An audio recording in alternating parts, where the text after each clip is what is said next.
Austin, I'd like to thank you for allowing us into your homes for this 20th episode of Season 4 of Esoteric Science Roundtable. And we will be continuing our discussion that we initiated on Tuesday on Therefore I Am. And so I'm going to have some of the same folks and a little bit of some different stuff as well to offer. And so we're going to continue again that same discussion. And I want to thank Sallie and Christy for coming on. And also we have Sulis and Omega over here as well. We'll get to them in a second. Again, we are discussing more or less the divine feminine energy that is part of all creation, that is very well considered in, it's part of an esoteric tradition. A lot of things are clothed in this symbolism, the female tradition, and so we want to, again, enlarge on some of these ideas. And again, this is the springtime as well, so this is another reason for us to consider some of the, again, the feminine aspects of nature and how that ties in at many levels. So I want to go ahead and start by getting some feedback from you guys as to, Omega, do you want to go ahead and jump in with something that you... I enjoyed Tuesday night. It was a great opportunity to talk about the divine feminine. All right. We covered a lot of good topics. Was there anything in particular that you wanted to get to today that we didn't? I was hoping to talk more about women's mysteries, and I'm glad we have more women to talk about that. Because I am pleased about that as well. Yeah, I felt a little... It's my pleasure. Okay. Let's get you hooked up here. You as well. Okay, I'm sorry, go ahead. No, I just felt, I felt like, like I probably wouldn't have done a very good job representing that topic, so I'm hoping to do that tonight. Also, we did have Easter, so hopefully we can talk about Ishtar, but I know we also wanted to talk, there was a question on Tuesday night about whether to talk about like Western traditions and women, or whether the focus was divine feminine, and I saw the Unveiling, and so I'm anxious to hear like what some of the other topics are. Okay. Continue with what you were going to initially speak about the women, whatever you were going to jump in with. Let's go from there. Well, I asked a question to Dionysus and about the origin of women's mysteries. And it wasn't clear to me if that was a recent phenomenon looking backwards, like historical telescoping, or if it originated in ancient Greece or Egypt, or if it goes back into the prehistory. So the origins of women's mysteries, I mean, I guess as an organized activity. And so you didn't really have any revelations between Tuesday and today on that? Well, no, I wanted to ask, like, Sulis. Okay. Guys, please, if anybody have any comment one way or the other? Sure. Actually, the divine feminine has been worshipped in India for back into prehistory up until present day. Obviously, you have the Shaktism, the feminine side of Shiva, Right. very, very active in India now. You also have the Vajra Yogini sections of Tibetan Buddhism, where they worship the feminine aspect and discuss the feminine aspect of Buddhism. You have the Prajnaparamita, which is the all-encompassing feminine universe.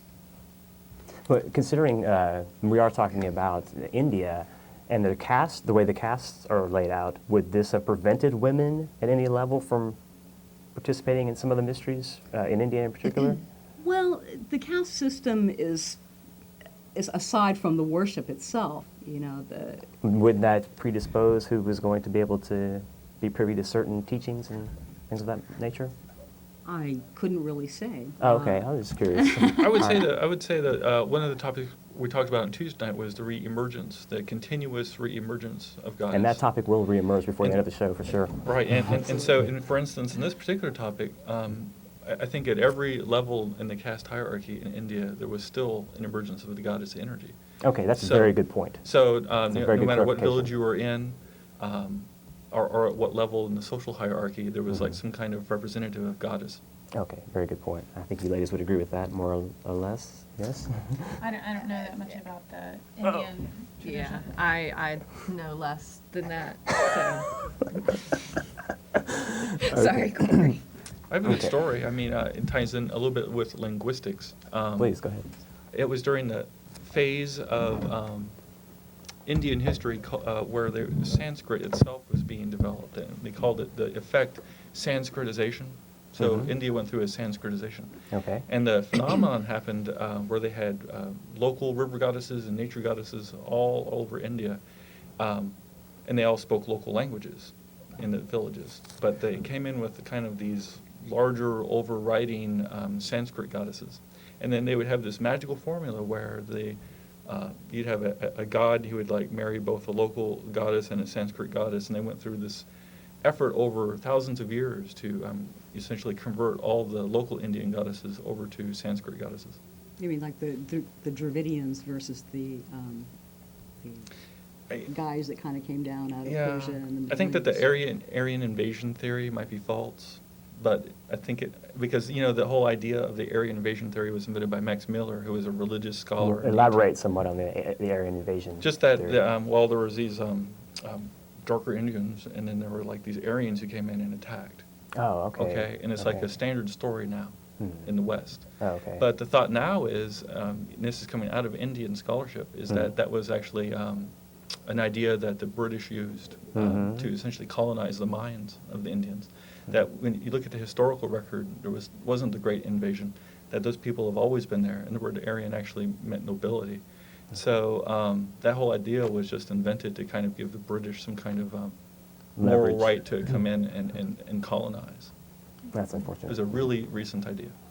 I got you. Okay. Okay. Well, what are some of the topics that you guys want to jump in on? Is there anything in particular that you wanted to finish in on from last week? Well, I wanted to kind of respond a little bit about, you were talking about women's mysteries. And I know that, and the other thing was that kind of the reemergence, and I believe that the verb pop was used on Tuesday, that the goddess energy or the divine feminine would sort of pop back into view periodically. I found that a little disturbing because I really feel like, and again, I'm going back to more of a hermetic tree of life kind of set of imagery here, but that those polarities of masculine and feminine divinity are invariably rising and fluxing with one another. You don't get just one. Oh, okay. You yeah, I see what you're saying. you get both poles, even if one is not consciously mentioned. Okay, so there may be a subsiding of that ebb and flow, so to speak, but it's not as if something's going to pop in from out of someplace Yeah, else. It it's was like there. Surprise, the feminine Okay. emerges. That's a good point to But, bring up. although it may be surprising within the cultural context of a series of decades or a couple hundred years. The other thing was about the women's mysteries, and I know that there were like the Eleusinian mysteries, which were open to both men and women and people from all different. And that's during the Greek era? walks of they were a central focus. There were a lot of different mystery schools, but that was a central focus for Greece. And you could be a slave and be initiated into the Eleusinian mysteries. You could be a nobleman. It went right across their culture. But there also were specific mysteries for women that were celebrated during those times, and a lot of them had to do with menstruation. And I'm not so sure about ones that are like from India. I don't know if you can speak to that at all. If there were specific mysteries for women that were really formalized and made part of the national consciousness. I think that in India that probably they're much more integrated, and you see that with the god form Ardhanari Svara, which is Shakti and Shiva. You see it's like bilaterally divided, as opposed to like the Western image of Baphomet, which is male and female combined in a different sense. But with Ardhanari Svara and with the Indians, is they sort of have this idea that God, Shiva, for example, doesn't have a physical form. In fact, you see the Shiva lingam is actually a symbol not necessarily of a phallus, but is the symbol of non-forming, and that it's the feminine aspect is the energy that brings the God and manifests God into earth, and so that it's incumbent upon everybody to combine both the duality to get the totality of the Godhead. Very nice.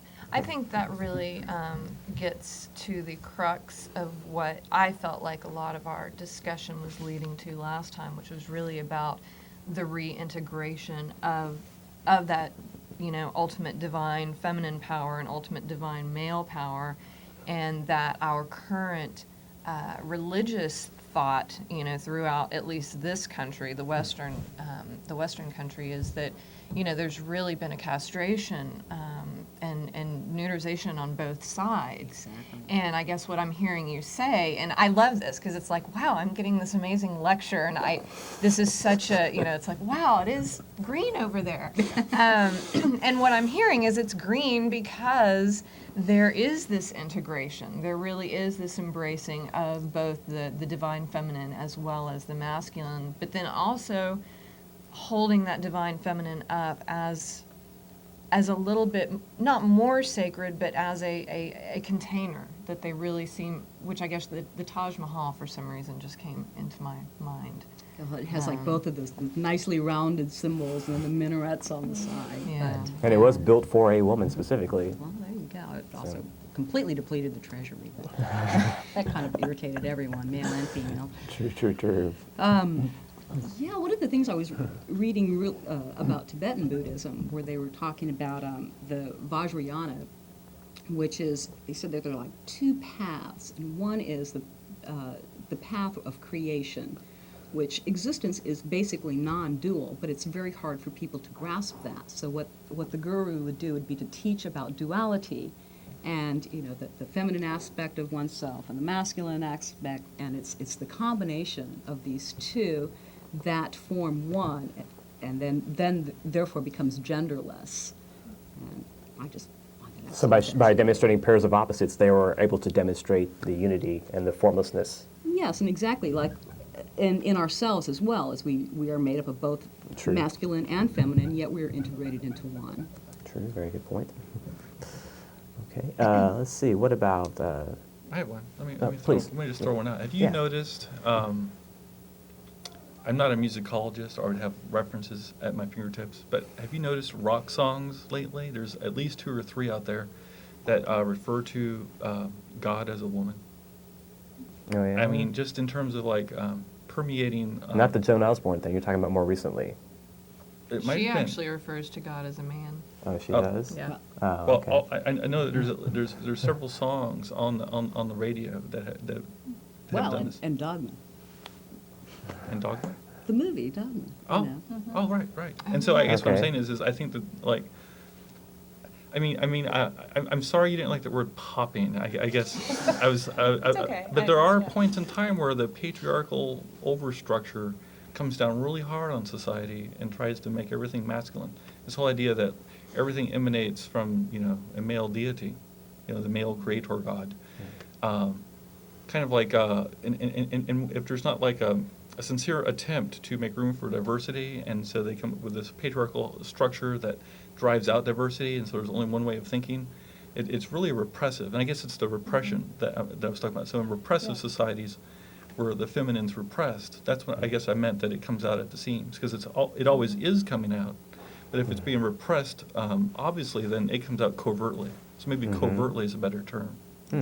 And so in modern music, I see this like, this re-emergence of That's a God good as a point. woman kind of eking out into popular consciousness. Okay, and we did touch upon a couple of other, you were talking about like along the lines of The Matrix and some of these other more popular upcoming movies that you saw, that the dominant feminine Yeah. hero archetype or role Well, model was coming into the fore more so. It's funny, I was actually in a tattoo shop just yesterday and realized I've been putting together a piece of artwork which incorporates a lot of Virgin Mary figures. And like I go to this tattoo shop and there's this girl who's a roller derby girl. And she's got this great tattoo that is basically like a roller derby girl, but then it has the full, like, vaginal corona, like, around her, like, I mean, it's basically a punk Best rock witness. Virgin Mary. Mm-hmm. And I'm just thinking, does she even know what she has on her arm? And I'm looking around, and especially here in Austin, where I think what Omega says is, conjures up images for me, of the goddess reemerging, between the seams. It's like the dandelions springing up between the cracks in the cement. And I think that's really, getting back to the cultural and artistic aspects of Austin. I feel like we're just seeing that time and time again, where these kids who basically the patriarchal society has just taken their metaphorical boot and rubbed them into the ground, and they've found comfort in whatever symbology that they can pull to. Whether it's a skull or a bat or a black rose, and all of a sudden they look around and it's like, wow, I'm being protected by the goddess. I'm being protected by Hecate. And I mean, these really dark, feminine, very rich archetypes, which most people are terrified of, but the people that have really needed to embrace her, she has also embraced. And I think that is why, at least my prediction is, that artistically, Austin is just going to get bigger and bigger and richer because of the embracing of that energy.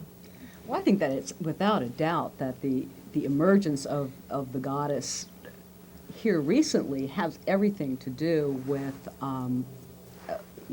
the rise of feminism in the United States. It's like all of the women who felt estranged from the patriarchal, the Roman Catholic Church, and God is a man and he's looking down on you, and be a good girl and get a husband. Right.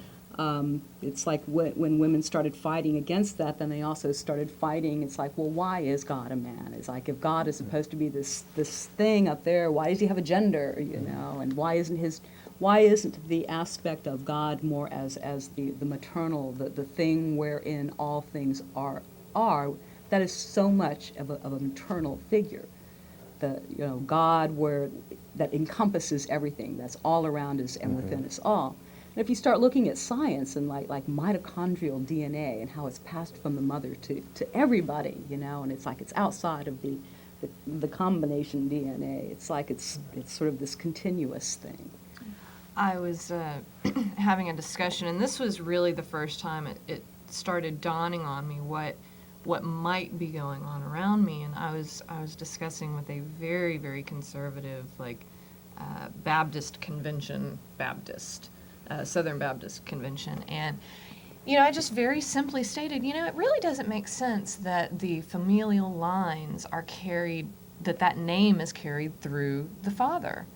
Because let's face it, you can never be guaranteed of who a father is. What about That's a why DNA matrimony test? became so important. Well, nowadays DNA tests. But I started realizing that there really is this loss of control over bloodlines if all you are is, you're passing this genetic, information through the matriarchy, basically. And the power, the undue seeming power that could place in the female population, basically.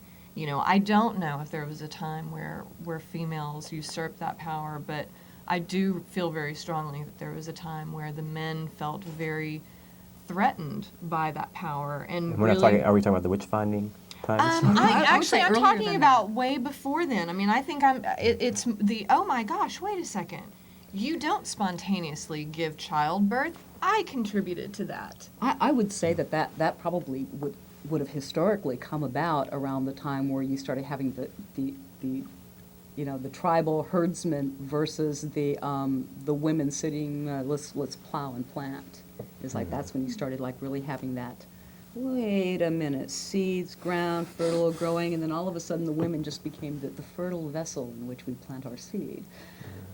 So I think that's sort of like when the matriarchy went underneath and the patriarchy came out on top. Well, we kind of painted a portrait of a symbolic, or not, excuse me, a cyclic rather, ebb and flow of this divine feminine, that it would creep in, seep in, whatever term would be more appropriate, from time to time, or be more evidenced from time to time. And so I guess we were kind of curious, maybe from more recent times, to discuss this more recent reemerging. Can we look at a real, impetus point necessarily, or do we think that this has always been a condition of the feminine gradually, cyclically emerging to where there can be? Well, this is a really exciting time as a female magician and ritual magician, that only in the last 50 years have we really had any way that we can control our procreation.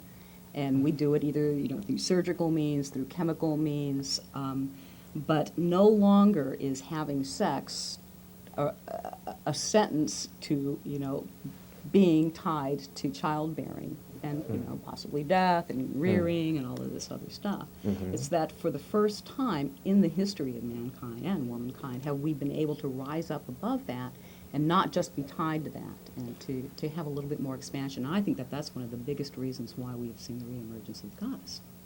I think another way that I'm starting to see that reemerge is that those women that have chosen previously to not have children are still actually taking up the grail, so to speak, and taking on this nurturing feminine role within their communities or within their societies. Within their career, perhaps? Because there's magical children as yes, well. and it may be that they are the secretary to whom every person stops by day after day Right. to just like download this information. And what they don't realize is that they're sitting in the cubicle of this priestess who is helping them more than, possibly this high-paid therapist or, there are women that are working in very simple jobs right now, not because they aren't magnificent women, but because they have attempted time and time and time again to unfetter themselves so that they may give back to their community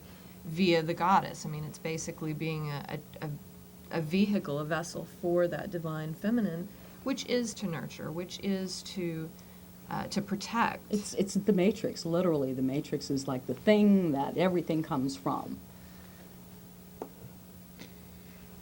And I wanted to touch on a point you brought up about has it By all always been means. this way, and also I've been looking for the vehicle to get this one metaphor in. Go So I for sound just it. like Carl Sagan, because when Go I talk for it. about human history in terms of like billions and billions of years. Just joking. That's But good. okay, All right. millions and millions of years. Like modern history, the past 10 or 20,000 years of civilization, as we call it. Like if you laid out the history of our species as like a mile, Okay, or right. 1 mile, Sure. modern history is like a quarter inch or something. Like the last 10,000 years on that mile would only be about a quarter inch. And recorded history, so-called, is... Recorded history is even shorter than that, like a 16th of an inch. Okay. But so my point is that, for millions and millions of years, we just hung out, cooked in the vessel.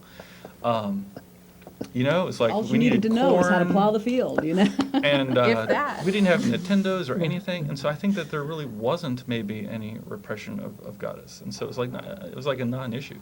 It's like the Western civilization is almost like a disease that has struck our species, and so we've got now this like virus, like our civilization grows like a crystal around Mr. us, Smith.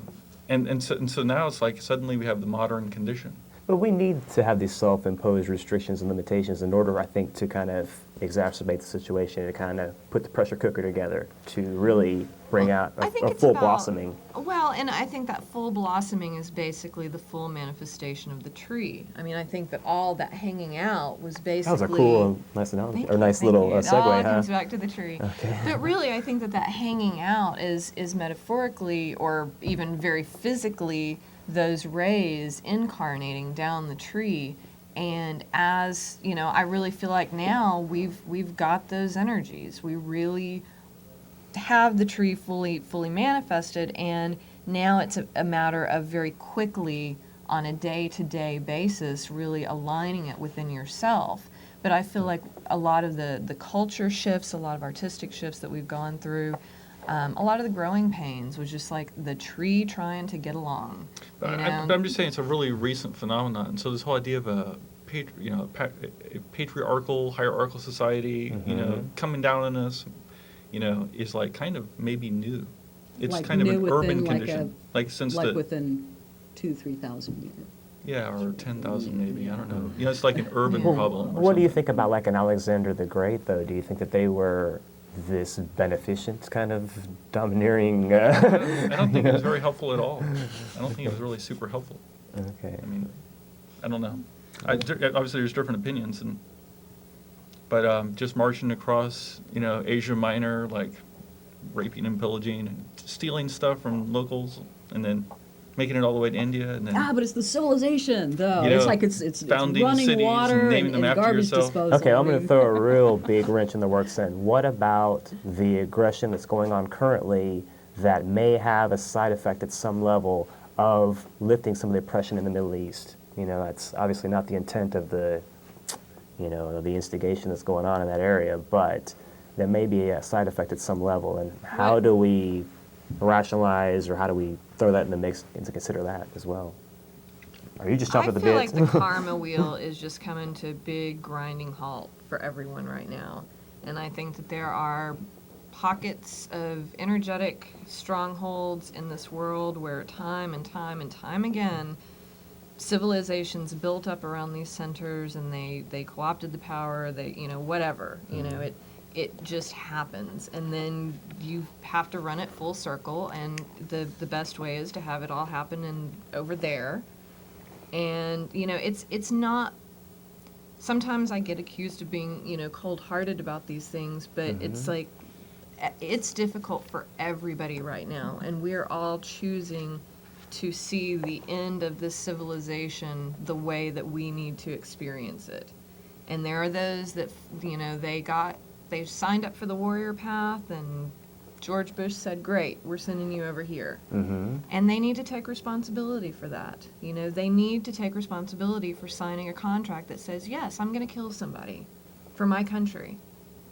And, we have information now. We have television stations and independent enough media where people do have a choice. And I think from Austin, we're just setting this beacon of day by day by day, reminding people you don't have to be a slave.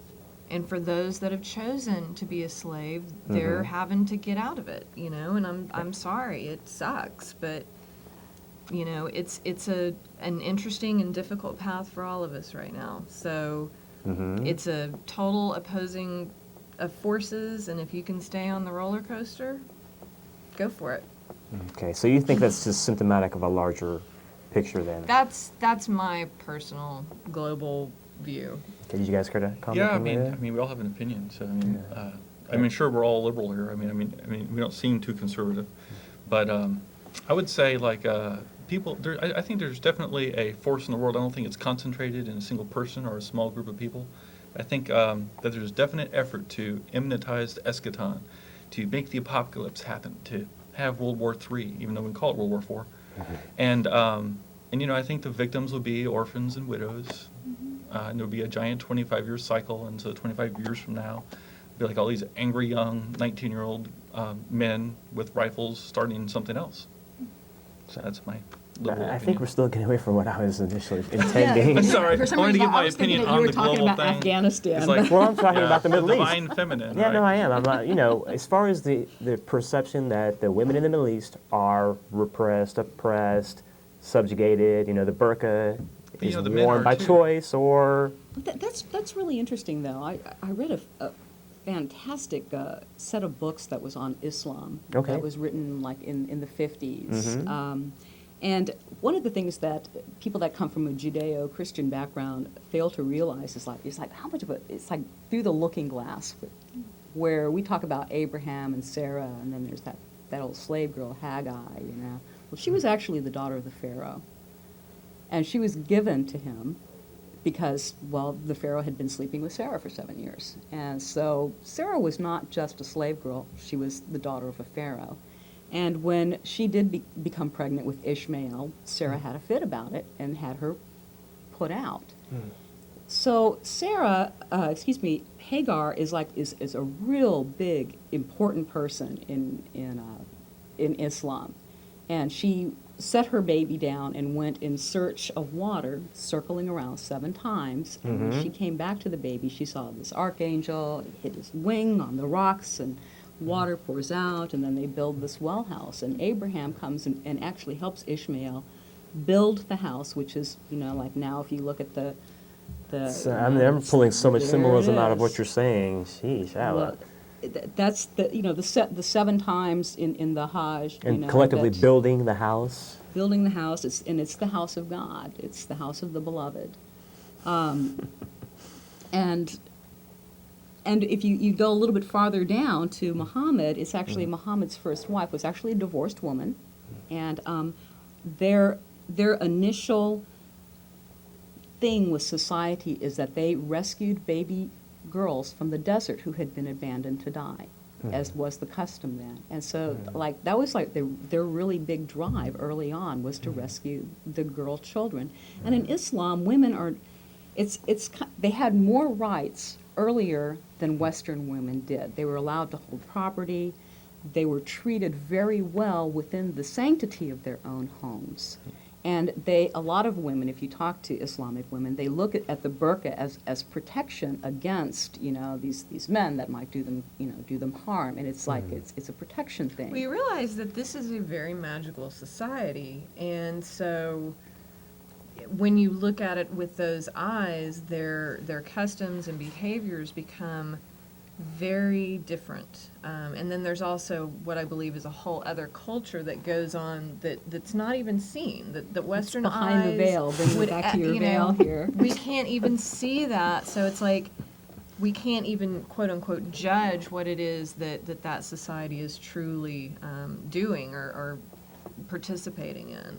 There's a story in the Zohar where it talks about, and there's this,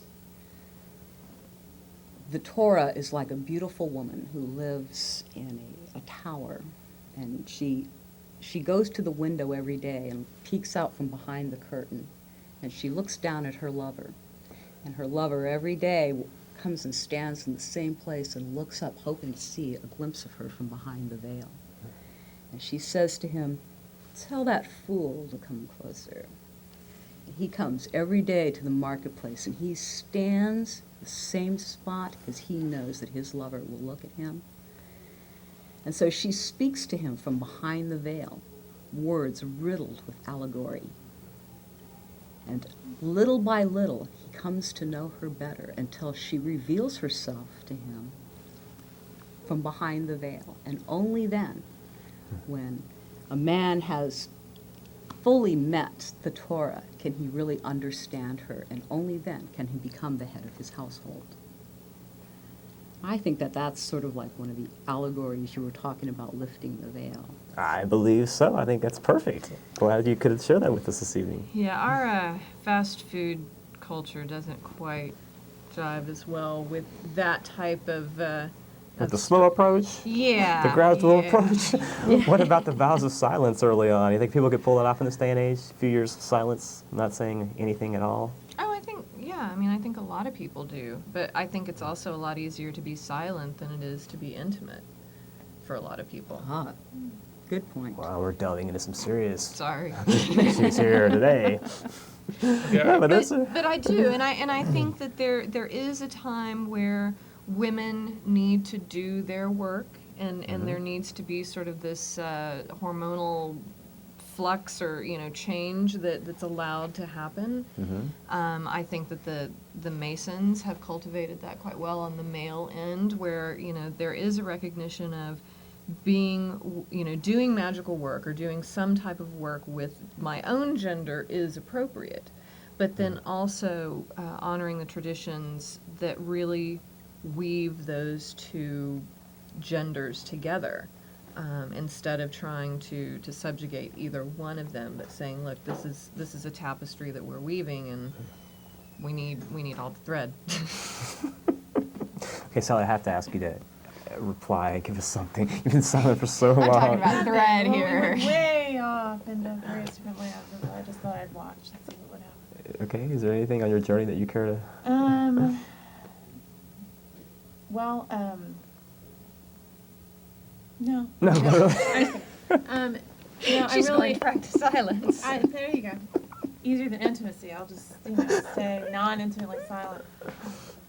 No, I like what you're saying at the end there about having both the masculine and the feminine, and the importance of that coming forward into whatever the future brings. And that if we're able to have both these energies of the divine masculine and the divine feminine within our consciousness, and I think that some of the magical societies that we talked about the other day, the OTO being one, and the coming from the Golden Dawn, and even coming out of that co-Masonic tradition, it's setting us up for something where we're able to kind of think with both halves of our brain and be able to have all the aspects of our psyche present at the same time, even though one may be light and the other shadow, being able to have that full awareness. I think that's something that's really been coming up for the past 150 years and been a lot stronger in the past 100, and has made a lot more conscious leaps forward in the past 50. And so it'll be interesting to see what comes forward with that. I mean, it's like Omega was saying a few minutes ago about that drive for the apocalypse. Well, we've known that drive existed, within our written history. We can see it in the New Testament. We can see that drive forward, that this is imminent. This is going to happen immediately. And if we look at a lot of the Christian literature, that's a constant theme.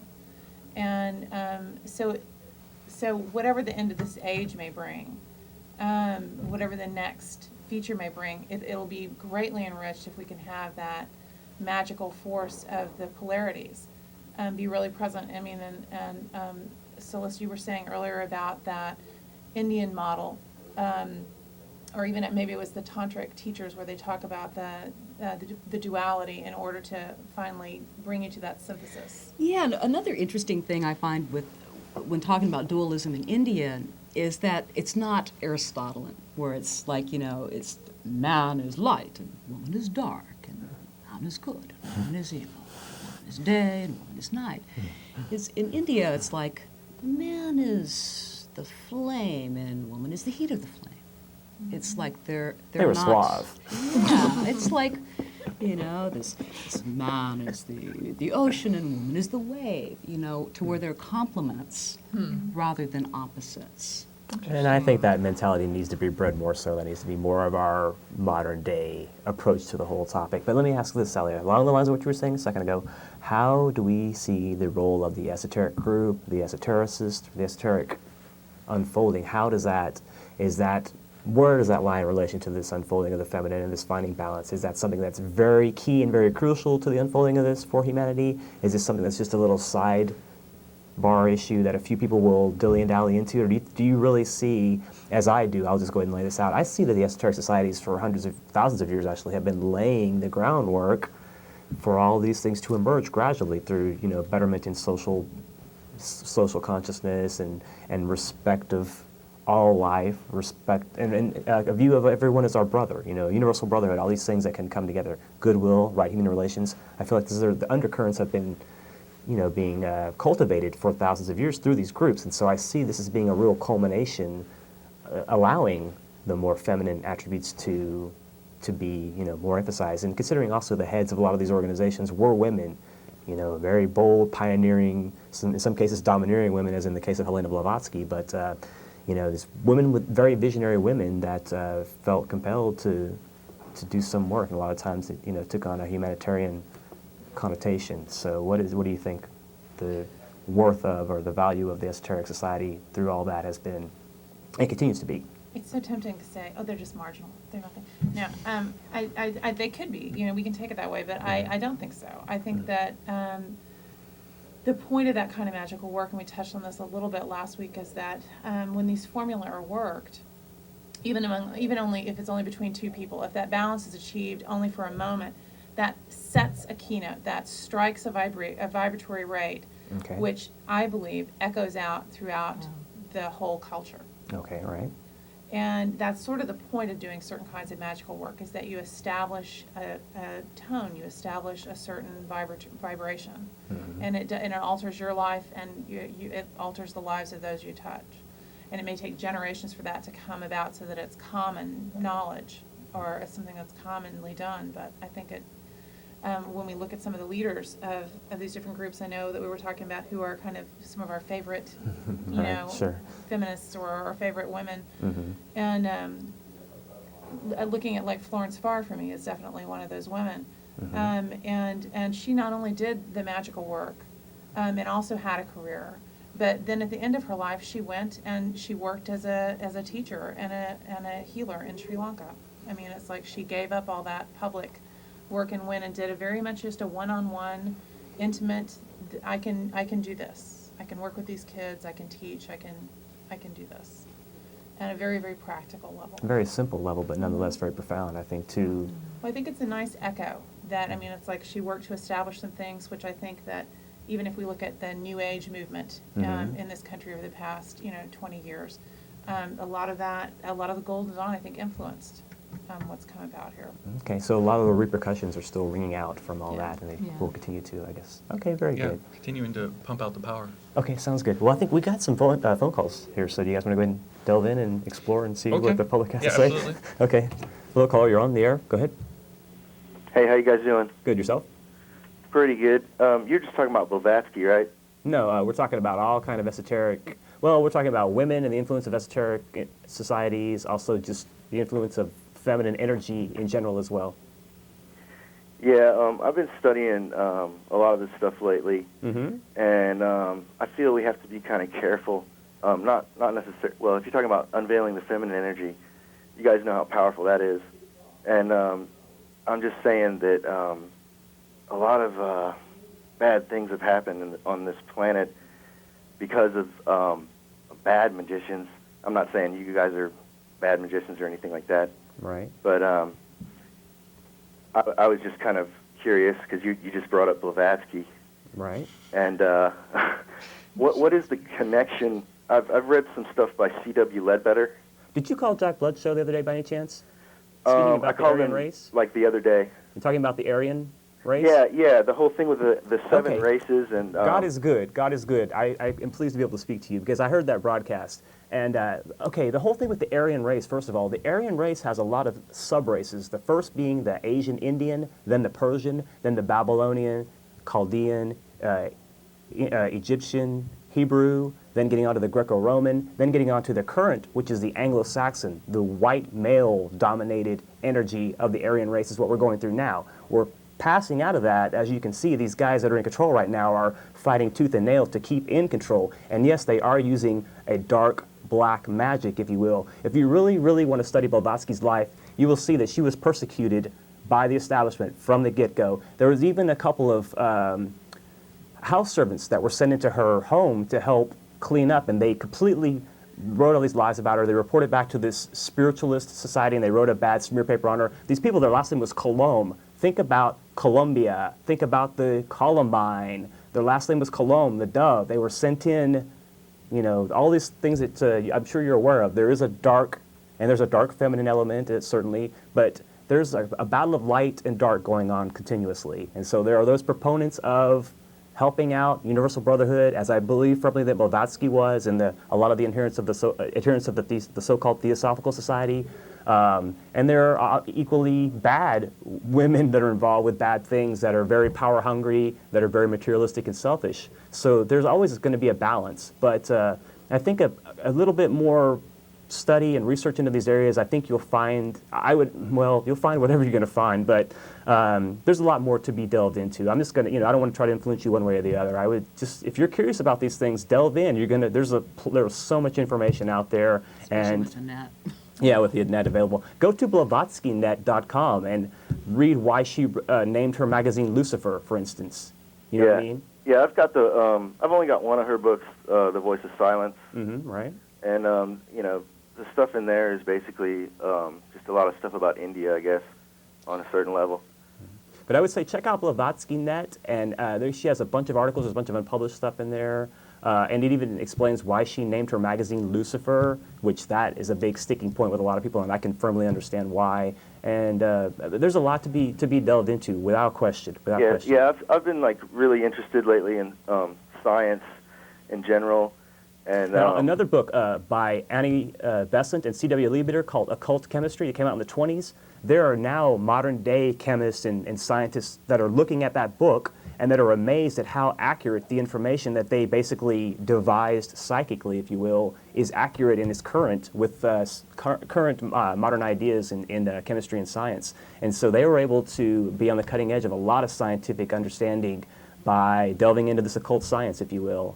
Have you seen the movie Holy Mountain, The Holy Mountain? No, I can't say that I have. Yeah, you should probably... take a look at that one? Yeah, find it somewhere. Holy Mountain. It's more Gurdjieffian. Oh, really? Yeah. Okay, excellent. Is there anything else you care to add while I got you on the line? No, man, that's cool. Thanks a lot. Okay, thank you, man. Appreciate your time. Take Sure. care. Okay, any comments? Yeah, I'd like to comment just on what the gentleman said. Please, by all means. One thing comes out of the Indian culture itself, and that is the idea that actually power is invested in women. That is actually the divine feminine has all the power in the universe. Men have something else complementary to it. Exactly. However, when I think about like the danger that the world is in, I don't worry about witches at black masses. I worry about like generals on the tanks. Okay, it's like Agreed. Generals gathered in their it's like, I'm not masses. worried about the divine feminine in terms of like the end of the world. I'm more worried about like some uptight god. But see, I think I have a little bit of insight into where this guy's coming Yeah. from, and I think that he sees the black underlying current that's influencing those folks, Okay. which is Well, very evident. I think the other thing, and this was something that I was trying to get at yesterday, but I'm going to say full on, I feel like there were some of these stronger warrior goddesses and darker goddesses, Hecate and Athena in particular, that their images, their symbols, their energy was co-opted by these ruling families. And Also, that Skull and Bones is a the great only reason example. why they were able to use this magic is because nobody else was using it. They told everybody it was bad. Right, and right, that's exactly. why, to this Exactly. day, there's an owl sitting in Bohemian Grove, which is And Skull and Bones is based on a goddess. and it's like, that's not Moloch. That's an Athenian symbol. I know. That is a That is Lilith true. symbol. That is a Yeah. dark goddess symbol, which is really interesting because there aren't women allowed in that particular grove. So I think Correct. as these goddesses are really as people are starting to recognize their symbols, Mm-hmm. they're starting to infuse their fuller power in those symbols. And so I really think it's going to start biting these leading black magicians. I don't even know who these people are. I don't think they're very good anymore. I think these are no, seriously. I think they're very this is good. a ghost in the machine I don't that know basically about got that. started back generations. I don't know if there's anybody actually physically pulling the strings Yeah, anymore. I don't think that there's a person or a small group of people pulling the strings. I think it's like this egregore. It's almost like a disease or a Yeah. cancer, and it's much larger than It's a individual virus particle that has humans. gotten a little bit out It's of like control. a social wave that's I mean, memes. it's a meme, yeah, definitely. at a I larger don't disagree level. with that at one level, but I think that there are still very adept black magicians that are working to create a lot of illusion and I think that those Although most of the ones I've people's ever met are physical bodies are usually just living in not their going to be able mother's to keep basements. up. No, I've met Most of the ones I've senators and met are still things, living you know, in their and, mother's I mean, basements. Yeah, I mean, they corrupt their physical bodies, and it just is a very not a healthy path anymore. Okay, Now, I is am going to that- grab some calls. You Oh, guys go see ahead, what's going sorry. to do that. Hello, caller. There. Hey, how are you doing? Good, yourself? Corey, I noticed you got yourself a haircut. Yeah, how about that? I'm sorry, let me turn on the TV here. You got the feedback. Hold on a second. Okay, I'm sorry. The main reason I called, I was going to see if you can go ahead and get those dykes on TV to make... Hello, caller, you on the air? Shut up! Hello, caller. Okay, nothing there. Okay, line 1, you're on the air. Go ahead. Hello? Hi, do you have a question or comment? Yes, I hope y'all don't mind if I get off the subject a little bit. No, go but I ahead. wanted to ask you a question that maybe y'all can answer. My father was a Freemason at the end of his life, like the last 2 years of his life, and he just recently passed away in October. And anyways, when he passed away, the Masons gave me this ring that has that my father wore that has a diamond with like a number 7 in it, and I don't know what that means. Does any of y'all know what that is? Does anyone care to That elaborate? symbol? I think you should No, take that you know, question. actually, I don't know. I would like to say that I'm sure that you could ask the lodge where your father was. Like they have a very family orientation, and so you're probably always welcome to go there.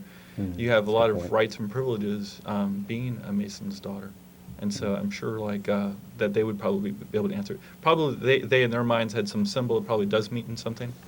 Maybe it means Venus, or maybe the diamond itself means something. I would talk to them and ask them, you know, what they meant by it. But it doesn't automatically refer to the 7th degree masonry. No. No. Okay. Is there anything else you care to add along those lines? That's all. Okay, Y'all well- are having a great show. Thank Okay. you. Well, did it worry you that he was affiliated with Oh, Freemasonry? no, not at all. I'm pagan, so... Oh, okay. Right on. Easy enough. Yeah. That answers that question. Okay, thanks a lot for taking the time to view. Take care. Have a Thank nice you. evening. that was cool. Okay. Hello, caller. Hey, I was just wondering where... Okay. Hello, line 3. You're on there. God, that was Corey. Corey.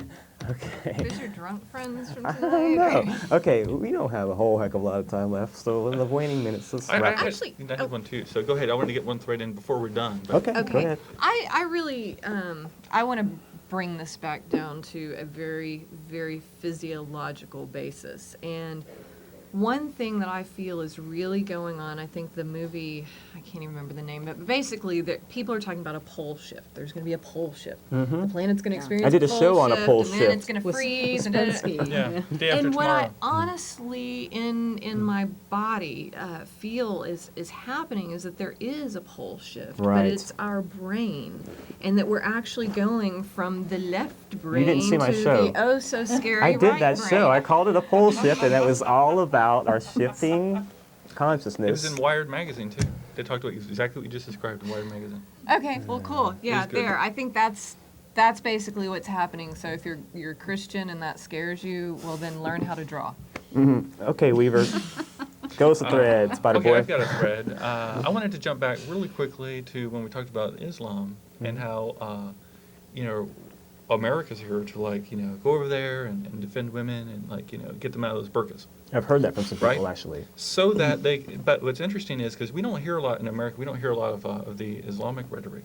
So they have like a whole different world, and they don't translate it into English and publish it in the Austin American Statesman. It's funny because their rhetoric is like Americans debase women. You know, they're like they're shocked that like, you know, we send our daughters just to dance at the strip club, and that, you know, we Right. send them to like, Exactly. and that there's so much pornography and these kinds of things. Now, I'm not opposed to that, and I'm not in Islam, but I would like to say, you know, there is like a whole different world where they're like thinking to themselves, wow, you know, we protect women, and it's like the Americans who are like not protecting women. Absolutely. I mean, if you read The 1001 Nights, it's like there's all these little stories of the girls going, "Father, you brought that man, and he saw me without my veil. How could you shame me that way?" Because they do feel very protected Right. behind the veil. And I would like to see the crime statistics, you know, like crimes against women here and crimes against women there. I don't know. I think people would be shocked if they looked at the real numbers. That was my That'd be little some thread. interesting stats. That's a great points to have brought up. I appreciate that. Okay, any other points, any other threads to be woven in the last 20 minutes? Nothing there. I'm trying to extract a thread. There's no thread to be extracted. Okay, any other questions, comments? Well, actually, one other thing. There was an email going around for a while. Actually, it was throughout the pagan community, and it landed in my email box. And one of the things that it was talking about, I think it was actually from somebody either in the Christian community or in the Jewish community, that was talking about the need for a religious left, and why that has really, that lack of pillar, which if you look at the tree, I feel like they're really calling for is a pillar of severity. Well, in, getting back to a very traditional Kabbalistic formula, that's the feminine. A lot of people don't like to acknowledge that, but Mars is on the feminine pillar. Saturn is on the feminine pillar. Mercury is on the feminine pillar. And so I feel like, actually when you look at the Catholic Church and their iconography, it's very interesting that the nuns, they've really cast in that, pillar of severity role, but in a... Especially if you've gone to Catholic school. I took my SATs there, and that was enough. Okay. Not that I have, but it just was from, it was a very interesting experience. As they pointed out, I don't know if any of you have ever read Promethea, the comic book by Alan Moore. Fabulous. But they point out that they kind of go up the tree of life. And when they get to Bina, they make the point that that Mary in Greek enumerates to 156, the number of Babylon.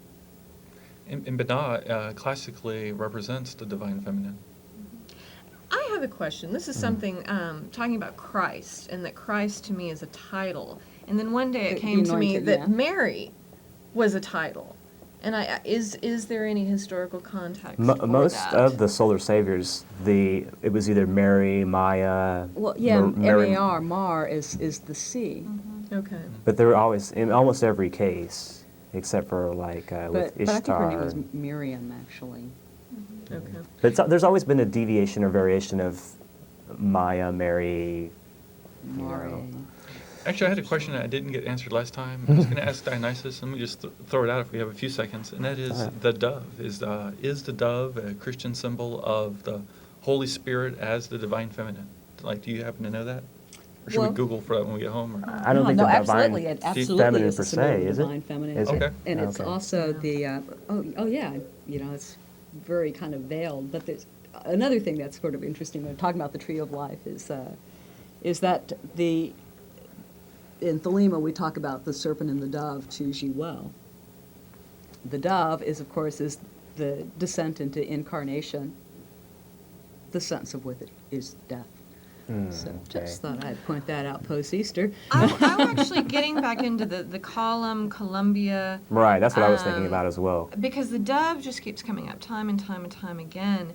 And one of the other things is that the sacrificial aspect of the dove, but you keep coming up to the dove as a Venusian symbol as well, which then we get back to the Isis of nature reference. But the other thing, and I'm losing little threads of this argument here, is Lucifer, tying back that dove, the Venusian aspect of morning all star? of that, yes, of the morning star. I use a green crystal grail.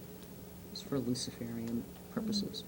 Interesting. You're going to really tickle the earballs of my viewers out there. Good. Okay, well, I think we've done enough to To damage stoke your the fires, reputation for a while. stir up a little controversy, and maybe hopefully get some people to think. Just think about these things, There's no absolute good or bad. Look up words. Right. Don't take anybody's definition Yeah, of something. that's- Don't take Alex Jones's definition of Moloch as the owl, or Well, that's look because these it's not an owl. things up.